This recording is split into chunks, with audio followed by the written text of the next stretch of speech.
అందరికీ నమస్కారం. ఇవాళ మనతో ప్రముఖ ఆధ్యాత్మికవేత్త జ్యోతిష్య వాస్తు పండితులు బ్రహ్మశ్రీ ఉమామహేశ్వర గారు మనతో ఉన్నారు. వారితో మాట్లాడదాం. గురుగారు నమస్కారం. గురుగారు, ఈ మధ్యకాలంలో చాలా వరకు పెళ్ళిళ్ళు అనేవి పెటాకులు అవుతున్నాయి. జాతకాలు చూసుకుని పెళ్ళిళ్ళు చేసుకున్నా కూడా చాలామంది విడిపోతున్నారు. అసలు దీనికి గల కారణాలు ఏంటంటారు? Intelligence question. పూర్వకాలం పెద్దలు ఉండేవారు.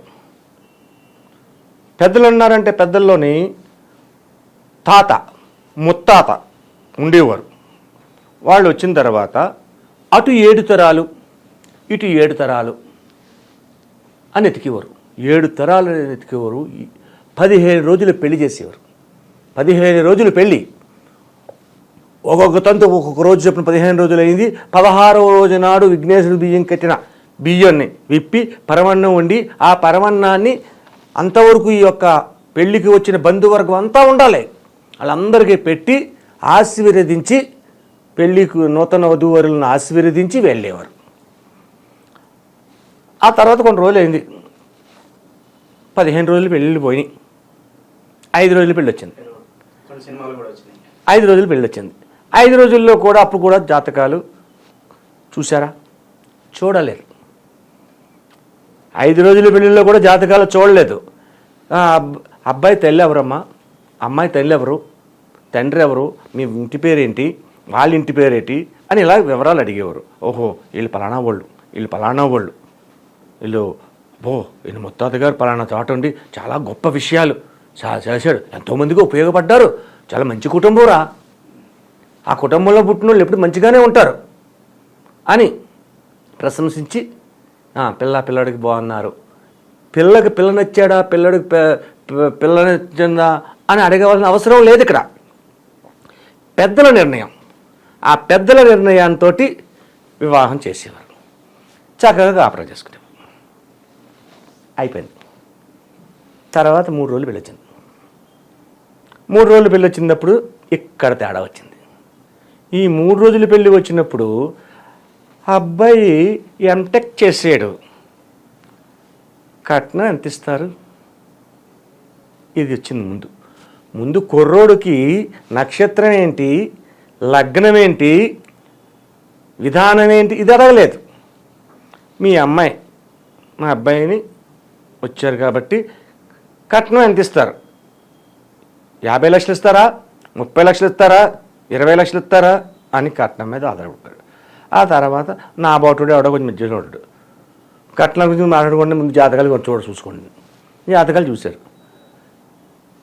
జాతకాలు చూసిన తర్వాత జాతకాలది ఏముందిలే, ఏదో సినిమాలో ఉంది, సుధా ఎవరో ఉంది, హేమ ఆమె అంటది, జాతకాలు ఏముందాయా, 2 హోమాలు చేస్తే పోతాయి, ముందు హెల్త్ చూసుకోవాలి, ఆరోగ్యం ముందు సర్టిఫికెట్ ఇయ్యి అని. అది కరెక్ట్, అది కరెక్టే, నేను విశ్వసిస్తాను దాన్ని కూడా. హెల్త్ ముందు ముఖ్యం. పండులో ఉంటాడు కుర్రోడు, ఆడి హెల్త్ సర్టిఫికెట్ నీ దగ్గర లేదనుకో నమ్మలేం. చేయి ఉంటుంది దానికి, పండులో ఉన్నవాడికి ఎవరు నమ్ముతాడు? ఆ సినిమాలోని హేమ చెప్పింది కరెక్టే. వినయ విధేయరామ ఏదో వచ్చింది గుర్తులేదు ఆ సినిమాలోని. అలాగా తయారని. నెక్స్ట్ ఈ మధ్యకాలం జాతకాలు చూస్తున్నారా లేదని. మొన్న కాదు, కొన్ని రోజుల క్రితం, 2 సంవత్సరాలు 3 సంవత్సరాలు 10 సంవత్సరాల క్రితం తిరుమల తిరుపతి దేవస్థానంలో సామూహిక వివాహ వేదిక అని పెట్టారు. సామూహిక వివాహ వేదిక అంటే ఏంటి? ఒకే ముహూర్తంలోని కొన్ని వందల మంది పెళ్లి చేయడం. పంచాంగం అని ఉంటుంది. పంచాంగంలోని ఇంత దళసరి పుస్తకం ఇచ్చినా అందులో ఉన్న పంచాంగంలో ఉన్నాయి చాలా కొన్ని కాగితాలు మాత్రమే ముహూర్తకాలాలు ఉంటాయి. సంవత్సర కాలానికి ముహూర్తాలు కరెక్ట్గా బ్రహ్మీ ముహూర్తాలు ఎతకాలంటే 4-5 గంటలు ఎక్కువ ఉండవు. మరి చాలా ముహూర్తాలు పెడతారు. కొన్ని పెట్టి ముహూర్తాలు ఉంటాయి, కొన్ని మామూలు ఉంటాయి, ఎన్నో ఉంటాయి. తిదివార నక్షత్ర యోగకరణాలని లెక్కబెట్టే విధానాన్ని ముహూర్తకాలం అంటారు. ఈ ముహూర్తకాలాన్ని ఎవరు చూస్తలేదు. ఈ సామూహిక వివాహాలు అనేటప్పటికీ ప్రేమించుకున్న వాళ్ళు ఇంకా ఎవరెవరో ఉంటారు కదా, ఇలా అందరూ వచ్చేసారు. తిరుమల తిరుపతి దేవస్థానానికి వెళ్ళిపోయారు. అక్కడ వీళ్ళందరినీ కూర్చోబెట్టారు. వేద పండితులు మంత్రాలు చదివారు. అలాగే ఒకే సమయంలో ముహూర్తం పెట్టేసింది, పెళ్లి చేసుకున్నారు. ఈ తాళిబొట్టు తిరుమల తిరుపతి దేవస్థానం వారు స్పాన్సర్ చేశారు, బట్టలు కూడా.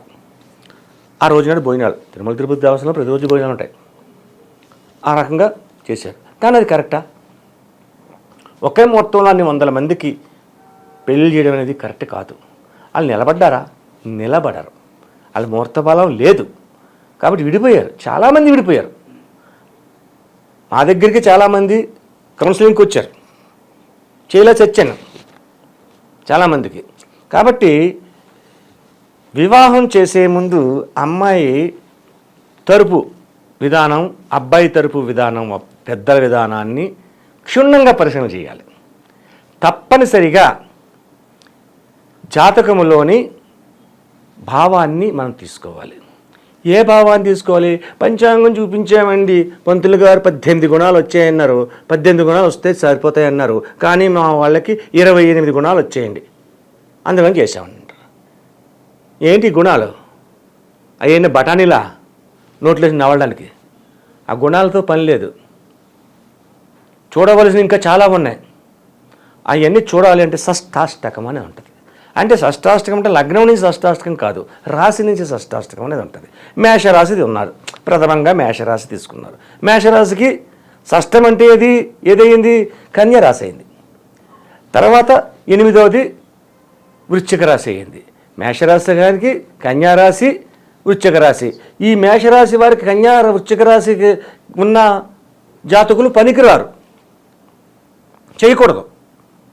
అలా పరిశీలన చేసుకోవాలి. 6వ స్థానానికి 8వ స్థానానికి అధిపతిగా ఉన్నవాళ్ళు. ఎందుకంటే నా యొక్క అనుభవంతో చెప్తున్నాను, ఇది పంచాంగ అనుభవంతో కాదు, నా యొక్క అనుభవం. నేను చూశాను. నా 57 సంవత్సరాల వయసు అనుభవంతో నేను చెప్తున్నది ఏంటంటే, షష్టాష్టకమైన వాళ్ళు పెళ్లి చేసుకున్న వారు ఒక్కరు నిలబడలేదు, కలిసి లేరు, విడిపోయారు. సంతాన యోగ్యతాభావం కూడా పొందకుండానే విడిపోయారు. సంతానం కూడా కల అంటే పెళ్ళైన 3 నెలలకే షష్టాష్టకం ఉన్నవాళ్ళు. అలాగే నైదిన తార అంటే తారాబలం చూసేటప్పుడు 7వ తార అయినది నైదిన తార అవుతుంది. 7వ తార అయిన నైదిన తారకి వివాహం చేశారు, తెలియకుండా చేశారు. తెలిసి చేయలేదు, తెలియకుండా. వాళ్ళిద్దరు ఎప్పుడు కొట్టుకుంటారు. భార్యాభర్తలు ఎప్పుడు ఇడిపోవడం అనేది పక్కనట్టాం, కొట్టుకుంటూనే ఉంటారు. ఎప్పుడు కొట్టుకుంటూ ఉన్న వాళ్ళు కాపురం ఎప్పుడు చేస్తారు? అది కరెక్టా? వివాహం చేసేటప్పుడు వీళ్ళ యొక్క పంచమ స్థానం ఏ రకంగా ఉంది, సప్తమ స్థానం ఏ రకంగా ఉంది, వ్యయస్థానం ఏ రకంగా ఉంది, అలాగే సోదర భావస్థానం ఎలా ఉంది, 3వ స్థానం సోదర భావం. వాహన యోగం అంటారు. వాహనం అంటే ఏంటి? ఏదో 2 వీలరో 4 వీలరో కాదు, సంసార నౌక. వాహన యోగం ఎలాగుంది, ఆ వాహన యోగంలో ఎవరు ఉన్నారు, ఎంతవరకు ఆ వాహన యోగం మీద ఏ దృష్టి ఉంది, ఇవన్నీ చూడాలి. ఆ సంసార జీవితంలో ఉపయోగపడేది ఉంది. రాజయోగము అంటారు. రాజయోగం అంటే ఏదో గుర్రాలు, ఏనుగులు, ధనము, బ్రహ్మాండమైన పౌరుషం ఇవన్నీ ఉంటాయనుకుంటారు. తప్పది. రాజయోగం అంటే అది కాదు. రాజయోగం అంటే పెళ్లి చేసుకుని మహా ఉన్నతమైన అన్యోన్యమైన ప్రేమానురాగాలతో కలిగి సంతానాన్ని పొంది, ఆ సంతానాన్ని కూడా ఒక దారి తెన్ను చూపించి వాళ్ళని ప్రయోజకులు చేసి, వాళ్ళకి పెళ్ళిళ్ళు చేసి, కన్న తల్లిదండ్రుల్ని అత్యంత ప్రేమాభిమానాలతో చూసుకుని, అలాగే వచ్చిన అత్తమామల్ని కూడా అత్యంత ప్రేమాభిమానాలతో చూసుకుని, 10 మందికి కాకపోయినా 4గురికైనా కాస్త అంత అన్నాన్ని పెట్టి, లేని ఆడపిల్లలు కలిగి ఉన్న తండ్రి ఉంటాడు, ఎవరో పట్టించుకోవట్లేదు. ఆ పిల్లలకు పెళ్లి చేయడానికి నానా అవస్థ పడాలి ఈ రోజుల్లో. ఆ అవస్థ పడుతున్న వాడిని ఎవడో పట్టించుకోడు. ప్రభుత్వం వారు ఏదో కళ్యాణ కానుకలు వేస్తానంటారు, అంటారంతే. వాళ్ళకి వెళ్ళవు. అటువంటి పరిస్థితుల్లో ఉన్న వాళ్ళకి నువ్వు కోటాను కోట్లు ఇచ్చి వాళ్ళని అదుకొక్కలేదు. కొద్దిగా సహాయ సహకారాలు అందించి, ఇంతంతా నేను అందుకు చెప్పుకున్నాం, రాజయోగం గురించి చెబుతున్నాం. అలా చేసుకుని ఒక 60 సంవత్సరాల వయసును పొందిన తర్వాత, 60-70 సంవత్సరాల వయసు వచ్చిన తర్వాత వానప్రస్థానాన్ని గురించి ఎదురు చూడాలి. అంటే ఏంటి? చావు గురించి ఎదురు చూడాలి.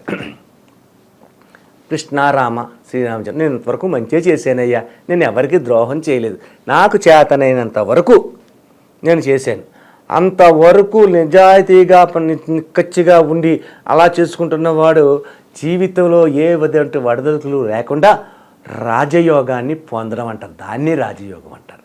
ఆ తర్వాత మరణం కూడా సుఖ మరణం వస్తుంది. 10 మంది మెచ్చుకుంటారు, 10 మంది చేత కీర్తించబడడం అనేది వస్తుంది. ఇది రాజయోగం. భార్యాభర్తల మధ్యలో వివాదాస్పదమైన పరిస్థితులు వస్తున్నాయి, విడిపోతున్నారు అంటే కారణం వారి యొక్క జాతక ఫలితాన్ని సరి అయినటువంటి జ్యోతిష్యుని దగ్గరికి చూపించకపోవడం. నెక్స్ట్, గుడిలో ఉన్న పంతులు గారి దగ్గరికి వెళ్ళి, అయ్యా వీళ్ళిద్దరికి పెళ్లి చేద్దాం అనుకుంటున్నామండి, ఎలాగుందని అడిగారు, తప్పులేదు. ఆడ ప్రజ్ఞ ఎంతవరకు ఉంది? పంచాంగం చేశాడు, పాయింట్లు 18 వచ్చాయి. విరోధ జంతువు కాదు, మిత్ర జంతువు అయ్యింది. ఏమనుకోవటం? విరోధ జంతువా? ఏదో జంతువు. వీళ్ళు దేవగణం అయింది, ఈ అమ్మాయి మనిషిగణం అయింది, దేవగణం మనిషిగణం చేయొచ్చు, అయిపోయింది అంతే. అయిన ఆ నిర్ణయాలు కరెక్ట్ కాదు. గుణాలు ఏమీ పనికిరావు. ఈ యోని కొట్టాలంటే ఈ యొక్క ఆ పిల్లి ఎలకా పిల్లి అయ్యింది అన్నాడు. ముందు ఎలకా పిల్లి అయ్యాడు, అలాగే ఉంది. ఎలకేమో పెళ్ళమైంది, మూడేమో పిల్లి అయ్యాడు. ఎలకని మింగేస్తున్నాడు, ఏడిపించేస్తున్నాడు, కొట్టేస్తున్నాడు అని చెప్పి చేసావు. కొన్నాళ్ళు అయ్యేసరికి ఈ ఎలక కాస్త పులి అవుతుంది. ముందు ఎలకే అనుకున్నారు, కొన్నాళ్ళు అయ్యేసరికి 2 పిల్లలు కలిగిన తర్వాత పులి అయిపోయింది. అది పులి అయిన తర్వాత పిల్లి ఏం చేద్దే? మనకు సినిమా వచ్చింది, ఇంట్లో పిల్లి ఇదిలో పులి అని. ఆ సినిమా విధానాన్ని ఉంటుంది. కాబట్టి వివాహాలు చేసే ముందు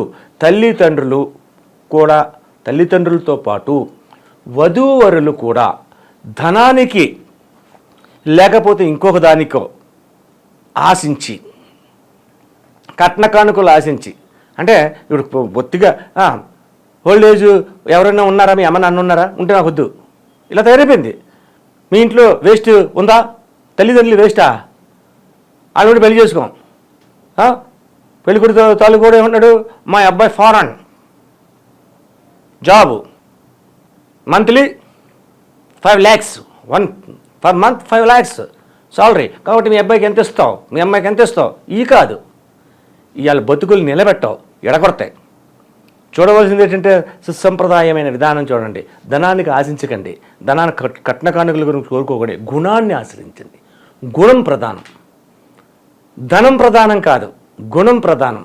కాబట్టి గుణాన్ని ఆశ్రయించి మంచి జ్యోతిష్యుడి దగ్గరికి వెళ్ళి జాతకాలు చూపించి వారు ఇస్తాను, వాళ్ళ స్తోమతకి తగింది ఏదో ఇస్తారు, తృణమో పణమో, అది తీసుకోండి. అది తీసుకుని వివాహం చేయండి. ఎందుకు నిలబడదాం చూడండి మీరే.